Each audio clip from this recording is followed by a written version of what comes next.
के संस्कार करें। जब बच्चों के संस्कार करते हैं तो बच्चे संस्कारी होते हैं।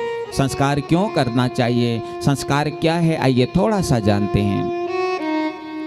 जब हम अपने बच्चों का संस्कार करते हैं तो उनके भीतर ही संस्कार आते हैं। जब हमारा जन्म मातृ गर्भ से होता है, मातृ गर्भ से जन्म होने के बाद जब हम इस संसार में आते हैं तो हमारे शरीर में अनेक विकारों की उत्पत्ति होने लग जाती है महाराज।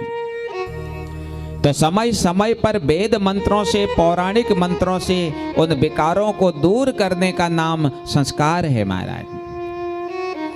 जिस प्रकार हम एक गाड़ी खरीद करके लाते हैं, समय समय पर उस गाड़ी की हम सर्विस करते हैं ना, करते नहीं करते। समय समय पर अगर गाड़ी की सर्विस करेंगे तो वो गाड़ी जल्दी खराब नहीं होगी महाराज। और अगर समय समय पर सर्विस नहीं होगी, जो गाड़ी लंबी चलने वाली होगी वो बहुत जल्दी खराब हो जाएगी। ठीक उसी प्रकार से ही वैदिक पौराणिक मंत्रों से जब हम अपने बच्चों का संस्कार करते हैं तो तभी ये संस्कारी होते हैं महाराज। हमारे संस्कार दो प्रकार के कहे गए हैं, एक वैदिक संस्कार हैं और एक लौकिक संस्कार हैं। वैदिक संस्कार हम वेद मंत्रों के माध्यम से करते हैं, लेकिन लौकिक संस्कार परिवार से बच्चे को मिलते हैं। लौकिक संस्कार हम देते हैं बच्चों को। इसलिए महाराज जो घर में छोटे बच्चे हैं उन छोटे बच्चों को संस्कारी बनाना चाहिए। उन बच्चों को बताना चाहिए राम क्या है, उन बच्चों को बताना चाहिए कृष्ण क्या है, हमारे वेद कितने हैं, हमारे उपनिषद कितने हैं।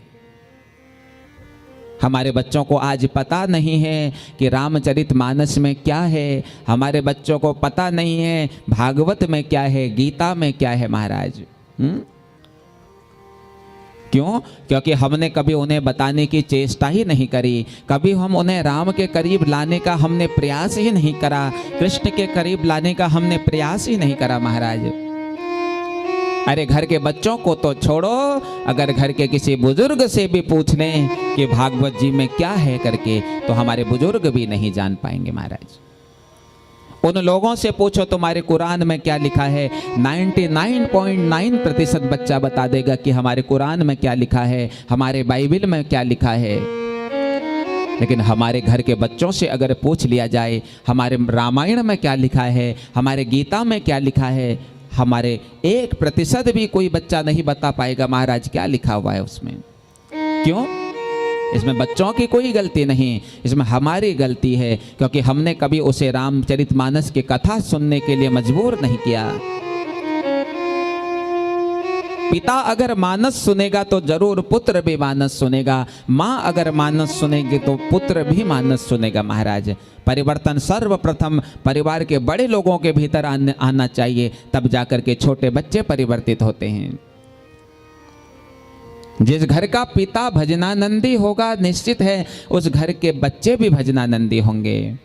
जिस घर का पिता तिलक लगाने वाला होगा निश्चित है उस घर का बच्चा भी तिलक लगाएगा। जिस घर का पिता मंदिर जाने वाला होगा निश्चित है उस घर का बच्चा भी मंदिर जाएगा महाराज। फिर हम कहते महाराज कलयुग आ गया है, कलयुग के बच्चे हैं। सत्य कहूं युग ना कोई काला होता है, युग ना कोई नीला होता है, युग ना कोई पीला होता है महाराज। कलयुग हम उत्पन्न करते हैं। कलयुग सम युग आन नहीं, तुलसी बाबा तो कहते हैं अरे कलयुग के जैसा तो कोई युग ही नहीं है।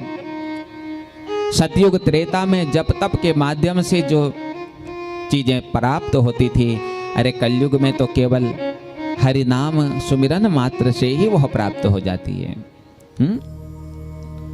युग आता नहीं है माताओं, युग हम लाते हैं।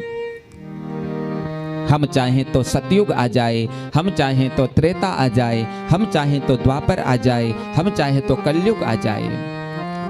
परिवर्तन घर के बड़ों के भीतर आना चाहिए। पहले घर का पिता अगर माथे पर तिलक लगाने वाला होगा, छोटा बच्चा देखेगा मेरा पिता माथे पर तिलक लगाता है, कुछ ना कुछ रहस्य होगा इस तिलक पर।